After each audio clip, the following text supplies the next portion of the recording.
에스라가 모든 백성 위에 서서 그들 목전에 책을 펴니 책을 펼 때에 모든 백성이 일어서니라. 에스라가 위대하신 하나님 여호와를 송축하매 모든 백성이 손을 들고 아멘 아멘 하고 응답하고 몸을 굽혀 얼굴을 땅에 대고 여호와께 경배하니라.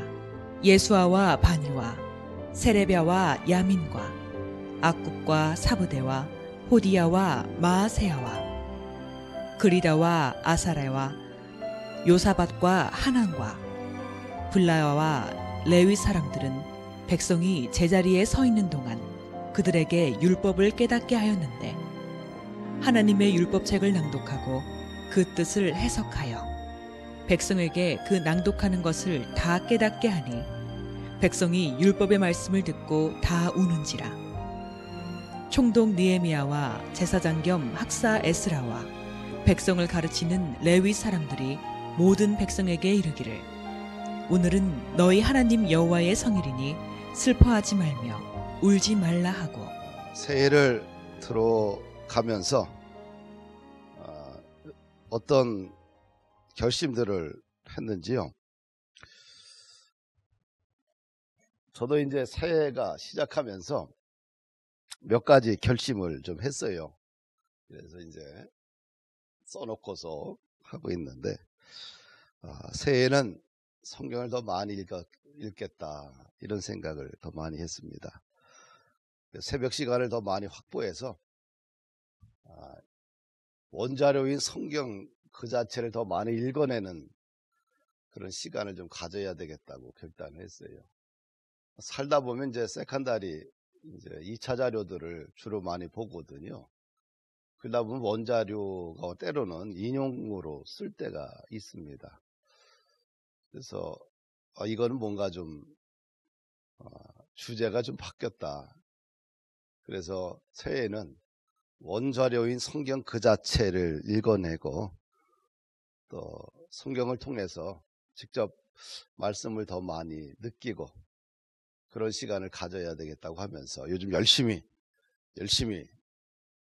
새벽마다 열심히 읽습니다. 읽는데 그냥 한번 읽으면 어떻게 했냐면 이제 읽게 되면 이제 마태복음 한 번 다 읽고 이제 한 단위로 이제 끊어서 읽는데요. 한 보름 정도 하니까 너무 행복해요. 역시 세컨다리보다는 원자료를 성경을 읽어낼 때 때로는 원석 같지만 그 원석에서 나오는 그 말씀의 그 에너지들, 그 힘들이 있습니다. 두 번째는 교인들을 위해서 매일같이 기도해야 되겠다.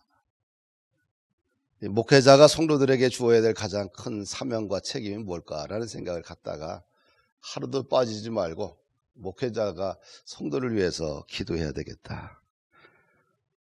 기도하지 않는 죄를 범하지 않겠다는 선지자의 이야기처럼 매일같이 기도해야 되겠다는 생각을 가졌습니다.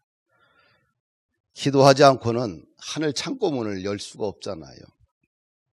하나님이 준비하신 하늘의 보화 창고는 마지막 키가 기도라는 키를 통해서 열 수밖에 없거든요.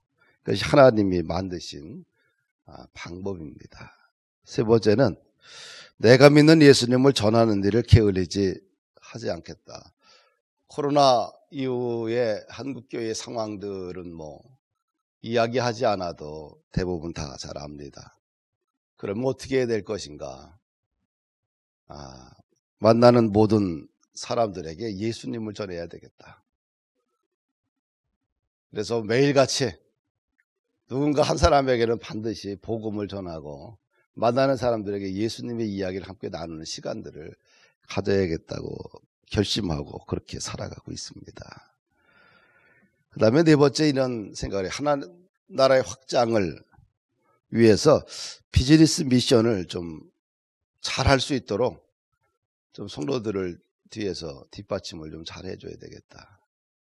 이들의 일터가 하나님 나라의 도구로 잘 쓰임받을 수 있도록 그래서 일터가 세워질 수 있도록 구체적으로 좀 더 열심히 도와서 정상적인 궤도로 올라가서 그들의 기업과 일터들이 하나님 앞에 쓰임받을 수 있도록 위해서 더 기도하고 그런 기업들이 나왔으면 좋겠다는 생각을 가지고 하고 있습니다. 우리가 하나님 나라가 세워지고 번성하고 확장되기 위해서는 뭔가 재정의 확보가 없이는 사실은 쉽지가 않습니다. 또한 많이 없으면 많은 시간이 걸리게 되지요. 그래서 우리 교회에서도 더 하나님 나라의 기업들이 더 많이 나왔으면 좋겠고 또 견고한 기업들이 나와서 신생 기업들을 잘 살려주고 도와주고 협력해서 서로 손에 손을 붙잡고 하나님의 꿈들을 이뤘으면 좋겠다는 생각을 갖고 열심히 그런 서너 가지의 꿈들을 가지고 결심하고 하고 있습니다.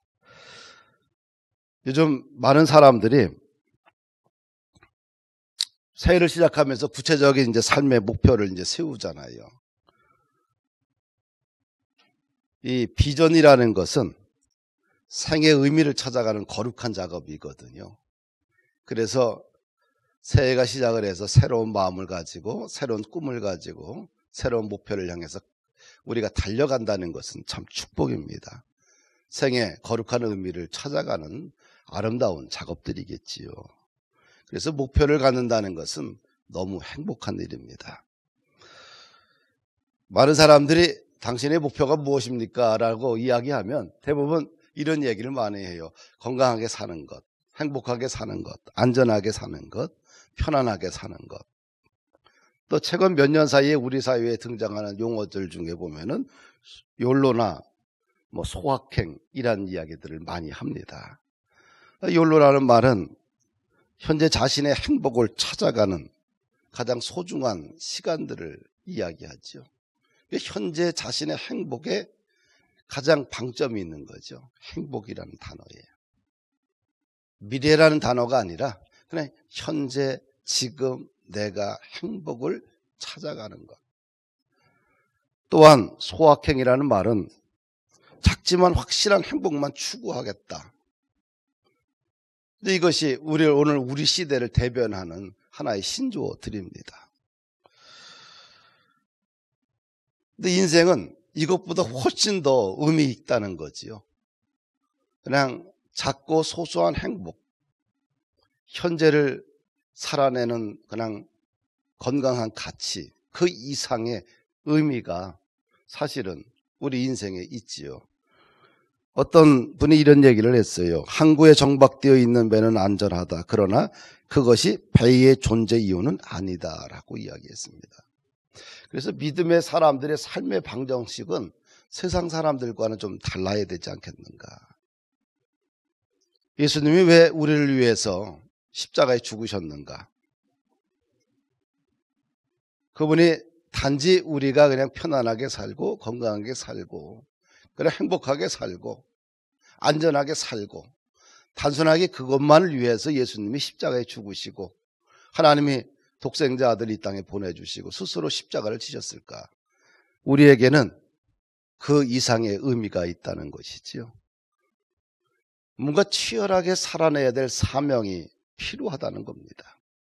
이것이 우리를 부르신 하나님의 뜻이 아닌가. 치열하게 신앙생활하고 치열하게 전투적으로 자신의 인생을 개척해 가고 그 인생 속에 주님의 이름이 있고 그 인생 속에 하나님의 거룩한 이름을 위해서 사명을 위해 산다는 것, 그것이 얼마나 아름다운 인생이겠어요. 그래서 하나님께서 우리 인생들을 볼 때에 그냥 단순하게 행복하게 사는 것, 현재를 만족해하며 살아가는 것, 그 이상의 의미가 있다는 것이지요. 그런 차원에서 목표를 갖는다는 것은 참 좋은 일입니다. 목표를 가지고 지향적인 비전 지향적인 삶을 살아갈 때 우리 인생이 좀 더 여물어지고 생의 아름다운 일들이 있지 않겠는가. 오늘 본문에 보면 그 가장 중요한 말씀이 뭐냐면 어떤 목표가 있느냐 하면 그 경건 생활의 시작인 성경 읽기의 중요한 단서가 오늘 본문에 나와 있습니다. 느헤미야가 예루살렘의 성을 복원합니다. 재건을 해요. 문이 불탔고 그 다음에 성벽이 다 무너졌어요. 바벨론에서 그가 높은 관직을 가지고 있었지요. 조국의 소식을 듣고 울면서 기도합니다. 하나님, 내 조국 예루살렘이 성이 무너졌고 성문이 불탔고 사람들이 환난 가운데 있습니다. 하나님, 나에게 이 사명을 이룰 수 있도록 나를 보내달라고. 그 기도가 응답되어서 그가 왕의 제가를 받고 예루살렘 성에 도착해서 52일 만에 성을 복원하게 됩니다. 그 첫 번째, 그 사명을 이루고 나서 그 첫 번째 그가 한 정책이 뭐냐면 성경 읽기예요. 새벽부터 정오까지 성경을 읽습니다. 느헤미야 8장 1절에서 3절 이하를 보게 되면 모든 백성들을 수문 앞 광장에 다 모이게 합니다. 그리고 학사 겸 제사장이었던 에스라에게 모세의 율법책을 가져와라. 그리고 수문 앞 광장에서 그것을 읽어라. 근데 읽는데 새벽부터 정오까지 읽습니다. 백성들은 서서 듣습니다.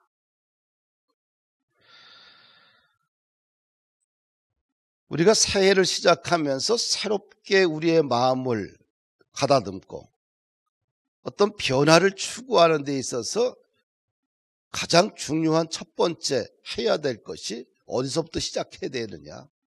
헝클어졌던 것을 다시 원상태로 돌리는 작업들. 인생에 이런 작업들을 어디서부터 시작해야 되느냐. 성경 읽기부터 시작하면 그것이 답이 아니겠는가 생각이 되어집니다. 우리가 개혁이란 단어를 많이 써요. 갱신이라는 단어도 많이 쓰고요. 다 새롭게 시작한다는 얘기거든요. 제도를 고친다, 새롭게 한다. 변화된 인생을 살아가겠다, 갱신, 개혁. 이제 이런 단어를 많이 쓰죠. 한국교회 개혁이라든지 내 인생을 갱신한다든지 교회의 구조를 바꾼다든지 새로운 도전 아니겠어요? 이런 새로운 변화나 도전을 위해서 교회가 영적인 자녀들이 해야 될 첫 번째 가장 원초적인 일은 성경 읽기부터 시작이 되어야 됩니다. 인류 역사의 부흥의 현장에는 항상 성경 읽기부터 시작이 되었습니다. 성경 자체를 읽어내는 일, 이 가공되지 않는 원자료인 성경을 읽을 때 신앙의 본질을 찾아가게 되고요. 거기서 원석이 있지만 그 원석을 갖다가 갈고 닦으면 빛을 발하는 자기만의 말씀의 세계에 들어가게 됩니다. 성경을 읽는 순간 직접 하나님의 말씀을 듣게 되고요. 그 듣는 그 말씀이 자신의 인생을 새롭게 하고 끌고 가고 변화시키고 힘을 주고 인생을 새롭게 만들어 가게 됩니다. 우리가 성경을 읽지 않으면 내 생각대로 신앙생활을 하게 됩니다. 그렇게 되면 자기 중심이 되고 신앙이 성장하지 못하고 교회 마당만 밟는 종교인으로 살다가 마칠 수가 있습니다. 그래서 성경을 읽지 아니하면 변질된 예수를 만나게 돼요. 근데 성경을 읽으면 변질된 예수가 아니라 진짜 예수님을 만나게 되고요. 성경의 가치를 가지고 변질하지 않고 살아갈 수 있는 힘을 하나님께서 주십니다.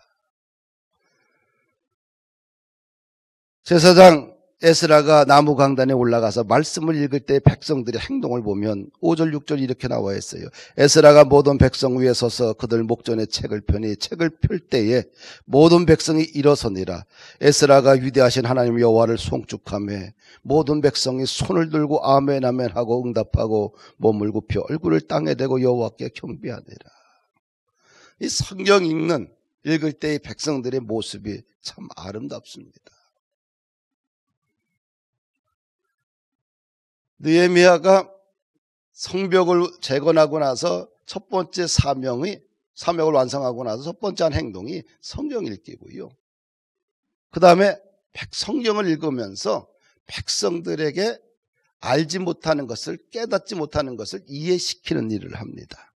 레위 사람들을 백성들 중간중간에 다 배치해서 백성들이 듣다가 이해가 못한다 그러면은 백성들이 얘기하면 가서 이것은 이런 뜻입니다. 이렇게 레위인들을 중간중간 배치해가지고 백성들이 율법을 깨닫고 이해할 수 있도록 돕는 것을 보게 돼요. 느헤미야 8장 8절의 구절을 보게 되면 하나님의 율법책을 낭독하고 그 뜻을 해석하여 백성에게 그 낭독하는 것을 다 깨닫게 하니 백성이 율법의 말씀을 듣고 다 우는지라. 총독 느헤미야와 제사장겸 박사 에스라와 백성을 가르치는 레위 사람들이 모든 백성에게 이르기를 오늘은 너희 하나님 여호와의 성인이니 슬퍼하지 말며 울지 말라 하고. 백성들이 말씀을 듣고 깨달았습니다. 근데 놀라운 일이 이스라엘 공동체 속에서 일어나지요. 백성들이 말씀을 깨닫고 울었다는 겁니다. 말씀을 들으면서 은혜를 받은 거지요. 이것이 성경이 주는, 말씀이 주는 영적인 에너지이고 하나님의 능력이라는 사실입니다. 그들은 말씀을 깨닫고 또한 슬퍼했습니다. 말씀을 깨닫고 나니까 자기 자신의 죄악을 바라보게 되는 거지요. 민족의 죄악을 보게 되고 공동체의 죄악을 보고 자신의 오염된 삶의 모습을 보게 되는 거죠. 하나님이 아브라함을 부르시고 그에게 약속의 땅으로 보내주시고 그 다음에 이스라엘 민족을 강대국으로 만들어 주셨는데도 불구하고 선조와 자기네들이 하나님을 버리고 우상을 섬겨서 나라가 바벨론에 멸망당하고 그런 모든 것을 말씀을 통해 깨닫게 되는 겁니다. 그러면서 그들은 웁니다. 슬퍼합니다. 우리가 원자료인 왜 성경을 읽어야 되느냐? 원자료인 성경인 이 원석을 읽게 되면 하나님이 그 사람에게 맞는 깨달음을 주십니다. 그래서 은혜를 받게 되고요. 자신의 어디에 와 있는지를 생각하게 되고 자신의 죄악을 보게 되고 오염된 자아를 보게 되고 자신의 현재 제대로 가고 있는지를 매일같이 반성하게 되지요. 그래서 지속적으로 매일 성경을 읽다 보면 영적으로 성장하게 됩니다. 매일 밥을 먹듯이 성경을 읽는 일이 생활화되면 그 다음에 잘하게 되지요. 그렇다 보면 그렇게 하다 보면 어느 날 흠뻑 말씀 속에 빠지게 되고 나도 주님처럼 살게 되게 됩니다. 성경 읽기는 우리 그리스도인들이 쉬지 말고 해야 될 거룩한 필수적인 과제입니다. 하늘나라에 가는 그날까지 평생 우리들이 해야 될 아름다운 축복의 시간들이겠지요. 새벽부터 정오까지 이스라엘 백성들이 읽었어요. 여기서부터 좀 시작하면 좋지 않겠나. 우리 본주의 최복이 그 회장님이 수요일 날은 그가 회사에 출근하지 않고요. 오전까지 출근하지 않고 새벽에 4시서부터 딱 성경 읽기를 해요. 그래서 12시까지 딱 하고 그 다음에 점심 먹고 회사를 출근을 해요. 수요일 날은 그냥 온전하게 성경만 읽는다. 뭐 평상시 뭐 매일 하지만 그냥 그래서 지금까지 그렇게 하고 있어요. 그분은 국문학과를 나왔는데도 불구하고 기업의 가치나 방향이나 회사의 어떤 이 모든 이런 회사의 정책들을 만들어낼 때 다 성경에서 그분이 만들어냈어요. 그런데 그 회사의 그 여러 가지 사항들을 보게 되면 이 전공자들도 그렇게 못 만들 거예요. 굉장히 잘 만들었습니다. 근데 그 모든 것들이 다 성경에서 나왔다고 그래요. 성경을 읽다 보면 하나님이 기회를 주시고 깨닫게 하시고 그러면서 성경에서 회사를 운영할 수 있는 힘을 주시고 위기를 만나면 기도하면서 말씀 속에서 그 위기를 뚫고 나갔다고 그래요. 뭐 저희들이 늘 같이 생활했으니까 잘 알지요. 수요일 날 오전에는 출근을 안 하고요.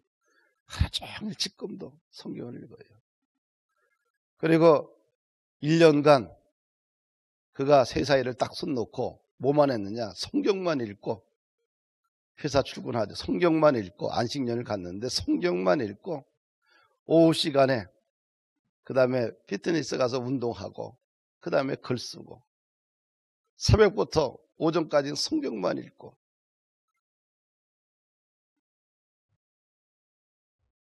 그런데 그 성경을 가지고 씨름하는 사람들에게는 정말 다른 사람들이 범접할 수 없는 하나님의 놀라운 비밀과 깨달음을 주고요. 영적으로 강인하게 붙들어주는 것을 보게 됩니다.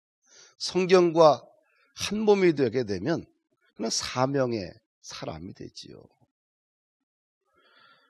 어디서부터 시작을 해야 되느냐? 우리가 성경 읽기부터 시작하면 참 좋겠다는 생각을 가져요. 그리고 토요일 같은 때 가족들이 이제 주 5일 근무하면 그래도 한 서너 시간 집중적으로 같이 모여서 둘러앉아가지고 한 장씩 돌아가면서 읽으면 가족의 어떤 문화가 좀 경건해지고 신앙이 좀 더 깊이 그 가정 속에 임하지 않겠는가.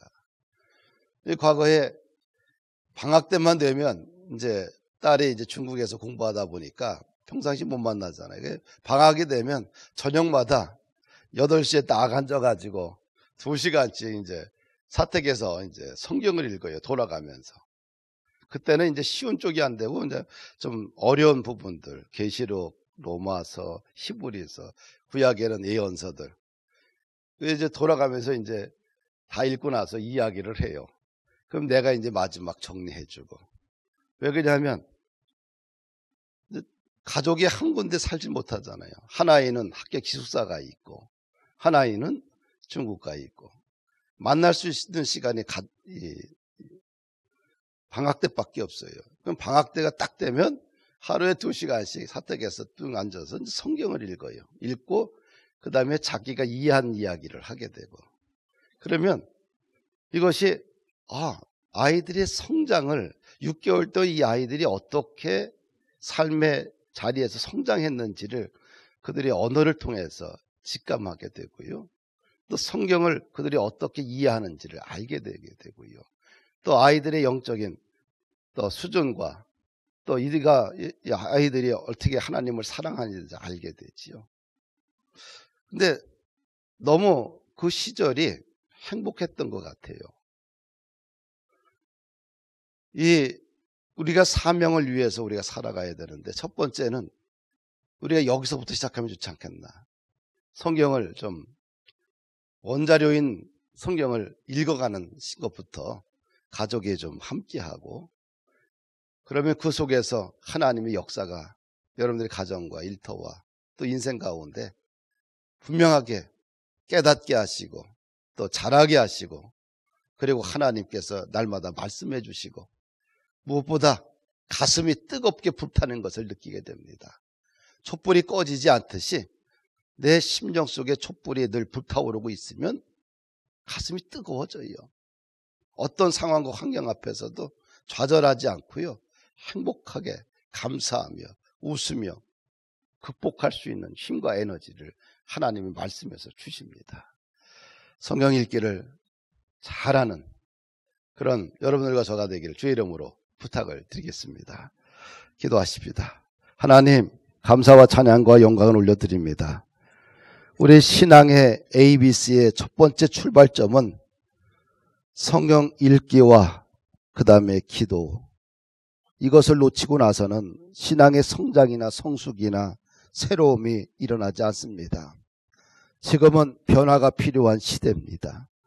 인생이든 가정이든 교회든 일터이든 하나님 변화 없이는 매일같이 새로운 갱신이 없이는 우리 인생이 성장하지 않습니다. 때로는 현실의 벽 앞에 무너지게 되고 현실의 거대한 파도 앞에서 질식할 수밖에 없는 그런 시대를 우리가 살아가고 있습니다. 시대의 파도가 아무리 힘겹다 할지라도 하나님의 말씀과 함께하게 되면 모든 언덕을 쉽게 올라가고 세상을 긍정적으로 바라보며 뛰어넘을 수 있는 에너지가 있다는 사실을 알게 됩니다. 말씀을 읽고 듣고 그 가운데 기록한 것을 지키는 자가 복이 있다고 말씀해 주셨습니다. 성경과 함께하는 사람이 축복의 통로요, 하나님의 거룩한 은혜를 받고 세상을 변화시키는 인물이 되는 것을 믿습니다. 당신의 자녀들에게 하나님이 주신 말씀을 가까이 하게 하옵시고 말씀을 통하여서 날마다 힘을 얻고 도전하고 지혜롭게 살고 삶을 승리하는 역사가 일어나게 하시고 사명적인 존재로 날마다 세워져 갈 수 있도록 복의 복을 토하여 주옵소서. 지금은 우리 구주 예수 그리스도의 은혜와 아버지 하나님의 무한하신 사랑하심과 성령님의 감동교통 충만 역사 이루하심이 당신의 자녀들의 인생과 계획과 일터와 삶의 자리들 속에 하나님의 영광이 회복되기를 원하옵고 날마다 말씀을 읽으며 행복하게 신앙생활하는 거룩한 사명자들 머리 위에 이제부터 영원토록 함께 하시기를 간절히 축원하옵나이다. 아멘.